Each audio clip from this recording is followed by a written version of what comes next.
मैं आदर्श मिश्रा आज फिर पहुंच गया हूं रंगबाज सेना के कार्यालय पे, क्योंकि काफ़ी ख्वाहिश थी। कई मुद्दे इस समय देश में छिड़ गए हैं, जिसमें अपने अध्यक्ष जी से मैं उन मुद्दों पर कुछ चर्चा करना चाहता हूं। अध्यक्ष जी नमस्कार। नमस्कार। सबसे पहले तो अध्यक्ष जी मैं ये आपसे एक जो मेन मुद्दा अभी कल परसों का ही है उस पर कुछ चर्चा करना चाहता हूँ कि जो जातिगत जनगणना के लिए अभी तक विपक्ष आवाज़ उठा रहा था, अब जो हमारी सरकार है उसने ही कह दिया जातिगत जनगणना कराएंगे, तो उस पर आपका क्या विचार है? देखिए, हम लोग अपना स्पष्ट मत रखते हैं कि जाति जनगणना का हमने पहले भी विरोध किया था, बीच में भी किया था और आज भी कर रहे हैं। नहीं, क्यों जातिगत जनगणना का विरोध? इसलिए कर रहे हैं कि जाति जनगणना यानी कि सारी जातियों की, जितनी भी हिंदुस्तान में जातियां हैं, सबकी गणना करना आसान नहीं है। दूसरी बात ये है कि जब सबको अपनी संख्या मालूम हो जाए, आज तो कंफ्यूज है, यादव कहता हम ज़्यादा, कुर्मी कहता हम ज़्यादा, ब्राह्मण कहता कुछ, मोहम्मदन कहता कुछ, या जो भी है, तो जब अपनी संख्या जब सबको मालूम हो जाएगी तो विरोधियों का या विपक्षियों का या वामपंथी दलों का आपने एक नारा सुना होगा, जिसकी जितनी संख्या भारी उसकी हिस्सेदारी। तो जो ये हमको दूरदृष्टि से दिख रहा है कि लोगों की जब संख्या लोगों को पता हो जाएगा तो अपनी संख्या के आधार पर लोग अपनी अपनी डिमांड करने लगेंगे। कहीं ना कहीं ऐसी हमको ये प्रतीत होता है, इसलिए हम इस चीज़ को नहीं चाहते हैं, जाति जनगणना। सेकेंड बड़ा महत्वपूर्ण बात यह है कि अगर आप हिंदुत्व पे एकता चाहते हो, मतलब जातिवाद खत्म करना चाहते हो, तो जाति जनगणना ठीक नहीं है। बिल्कुल। तीसरा पॉइंट ये है सबसे महत्वपूर्ण कि जाति, मैं दावे के साथ कह सकता हूँ कि जातियों का रोल अब धीरे धीरे खत्म हो रहा है। इसलिए हम कह सकते हैं कि जितने भी पुराने लोग हैं, गांव के लोग हैं, या उसी मेंटेलिटी के लोग हैं, वो तो जाति को बहुत मान रहे हैं, संगठन वाले लोग नेतागिरी कर रहे हैं। लेकिन आज का जो युवा वर्ग पढ़ लिख करके आगे जा रहा है, बेंगलोर और दुनियादारी में सब जगह, बॉम्बे और कहाँ काम कर रहे हैं, इन लोगों को आप प्रश्न करिए, अगर आपके क्लोज हैं या आपके जानने वाले हैं या आपके बच्चे हैं, तो वो कहते हैं ये क्या होता है, जाति क्या होती है। मतलब आपका साफ साफ कहना है कि हम जातिगत जनगणना करके और देश को और पीछे ले जा रहे हैं। जाति गणना करके देश को पीछे ले जा रहे हैं, एक प्रॉब्लम में ढकेल रहे हैं। जो प्रॉब्लम चली जा रही है उससे ज़्यादा प्रॉब्लम, जातियों के विभाजन से हम दोबारा फिर कर रहे हैं जो पहले किया गया था। That's all. क्यों हम एक पॉइंट फिर रख रहे हैं कि जातियाँ खत्म हो रही हैं, क्योंकि युवा वर्ग जो लिटरेट है, आगे बढ़ रहा है, उनको जातियों से कोई मतलब नहीं। That's all. अब नेक्स्ट अध्यक्ष जी, मैं थोड़ा यही पूछना चाहता था कि एक अभी कुछ दिन पहले हमारे देश में एक भयानक आतंकवादी हमला हुआ, जिसमें हमारे देश के कई घूमने गए जोड़े और लोगों की हत्याएं हो गई। तो उस पर कुछ समय, क्योंकि पाकिस्तान पे हमले की बात चल रही है, लेकिन दूसरी तरफ से ही अंदर में कुछ लोग जो बैठे हुए हैं वो सरकार पे ही सवाल उठा रहे हैं, तो इसमें आपका क्या विचार है? देखो, ये स्पष्ट बात है कि हमको खुल के कहने में कोई एतराज़ नहीं होता। हिंदू और मुसलमान पूरे संसार में जो 57 कंट्री लगभग हैं वो मुसलमानों के हैं, और हिंदुस्तान केवल एक कंट्री हिंदुओं का है। ओके, कश्मीर एक अलग मुद्दा है, पश्चिम बंगाल अलग मुद्दा है, और आप बांग्लादेश ले लीजिए। तीनों जगह गौर कीजिए तो मुसलमान हिंदुओं को मार रहा था। कश्मीर में कंट्रोल किया गया, क्योंकि पाकिस्तान पूरी तरह से वहाँ इन्वॉल्व है। तो मैं एक तो मैसेज सारे संसार के मुसलमानों को देना चाहता हूँ कि उनको ये एक इंटरनली सोचने का विषय या समय आ गया है कि वो ये देखे कि पूरे वर्ल्ड से मुसलमानों को क्यों काटा जा रहा है, अलग थलग किया जा रहा है, क्या कमी है, व्हाट इज दी प्रॉब्लम, इनके अंदर क्या दिक्कत है या इस सोच में क्या दिक्कत है कि सारा विश्व इनसे अलग करता है। दूसरी चीज़, पाकिस्तानी मुसलमान और हिंदुस्तानी मुसलमानों की बात मैं करता हूँ। जो हिंदुस्तानी मुसलमान है वो भारतीय मुसलमान है, इसकी मानसिकता में भारत है।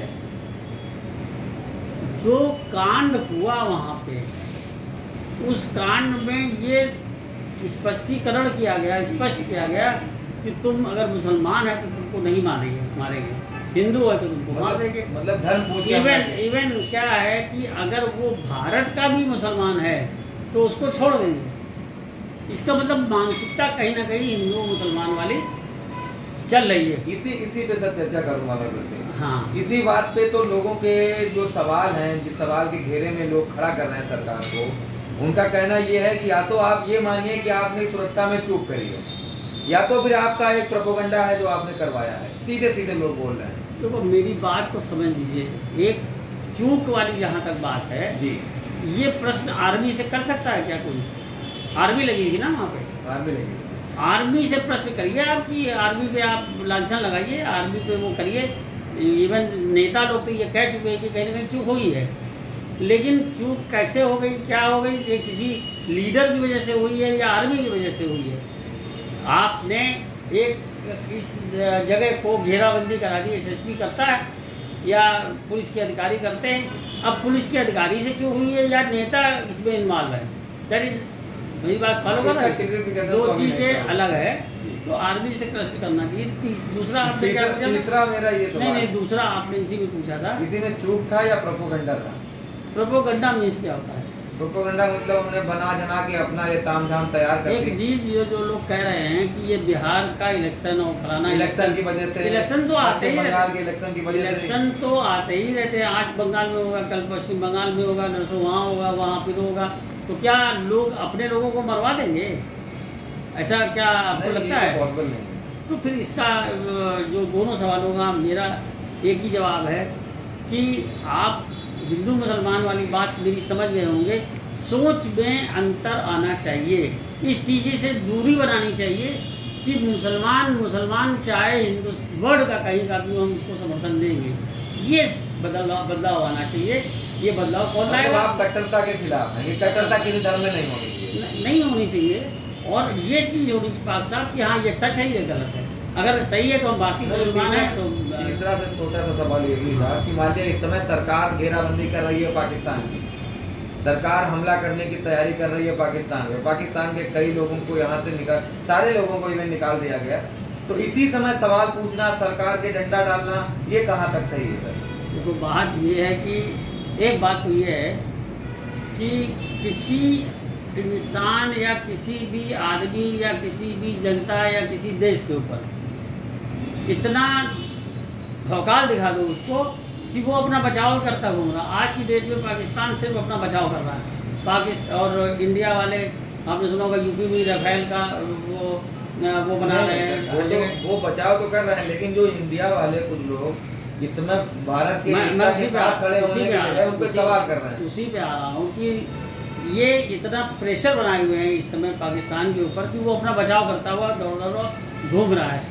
जो आपकी भाषा में कहा जाए, जो जनरल भाषा में कहा जाए कि उसकी फटी हुई है और ये उस पर टाइट किए हुए हैं। नंबर एक बात। अब जो हिंदुस्तान के अंदर लोग रह रहे हैं, इसमें कुछ लोग नेतागिरी तो हर समय चमकाना चाहते हैं कि हमारी नेतागिरी कैसे चमके।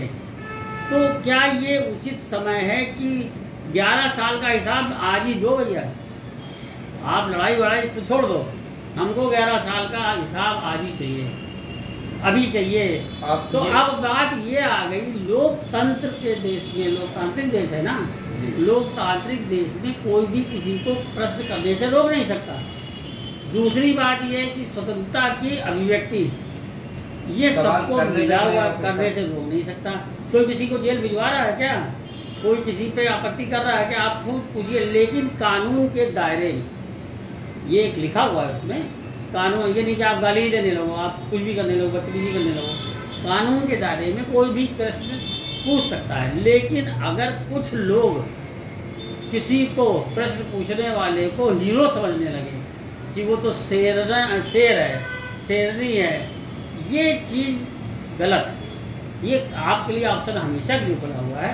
तो आपने अगर प्रश्न पूछ लिया तो ये कौन सी बड़ी बात कर दी? आपके इससे पहले भी तो नेता लड़के रहे हैं जो प्रश्न पूछते रहे, नहीं पूछते थे। अब तीसरा क्या हाल है उनका? इसी में सर एक लास्ट जातिगत जनगणना फिर वापस आऊँगा कि जातिगत जनगणना पे मैं आपसे जो समाज में युवाओं के साथ में खड़ा हुआ उनमें चल रहा है, वो कह रहे हैं जातिगत जनगणना से लेके SC/ST एक्ट लगाया जा रहा था कि जैसे जात सूचक शब्द से आप अगर हमें बुलाओगे तो एक्ट लगा देंगे।